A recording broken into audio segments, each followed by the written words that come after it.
It was interesting, actually. I had a friend who was sharing that her friend called Earth the trauma planet. I'm not laughing at trauma. I'm laughing at the immense experience that trauma is really on the planet, because it is so immense. And I've professionally been working with trauma my whole adult life. So I graduated from my undergrad as a sociologist and did my master's work in education, and specifically, how diverse learners have access to education. And then worked in special education for some time, both private and public, residential and in the classroom. And in that entire time, every student had an expansive experience with complex trauma, a variety of trauma. And what we were doing was helping to shape that trauma into resilience, into independence.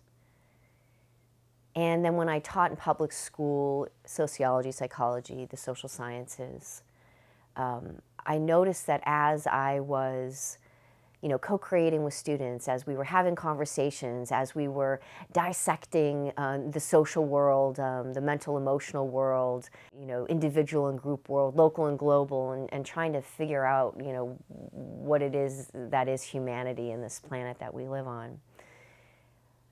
I started to be really invested in the social and emotional health and well-being of the students, recognizing that no matter how incredibly you present academics, if you don't come as a student feeling valued, feeling seen, feeling heard, feeling understood, feeling connection or a sense of belonging, feeling grounded or a sense of safety in whatever home you're living in, it is really difficult to focus on those math problems. It is really difficult to pull off a test. It is really difficult to do loads of homework and balance that really exhausting, energetic life.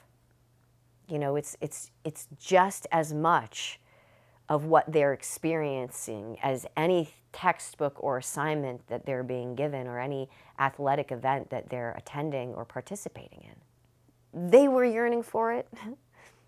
I was yearning to share it. We did a lot more mindfulness activities, a lot more meditation in class, experiencing how it shaped the academic setting and how it shaped one's sense of self. Of course, some people were more ready than other people. But it definitely led me to leave public education and go right into the field of mind, body, spirit, heart, health. So after I left public education, I decided to start my own business. And I started with trauma-informed movement, meditation, and mindfulness.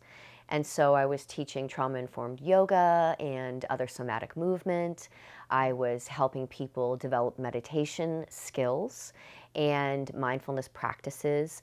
At that time, it was primarily to help people create a deeper sense of ease and be able to go from hypervigilant reactions to conscious responses, to shift into a more present-centered nervous system rather than a reaction-based nervous system.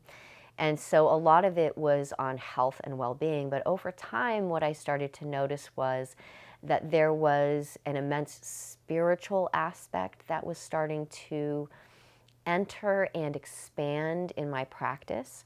So I started to welcome energy medicine in the form of Qigong, in the form of tuning forks, Tibetan singing bowls, crystal singing bowls, using our own voice as an instrument of tuning or aligning our fields of energy and nervous system and other systems of the body.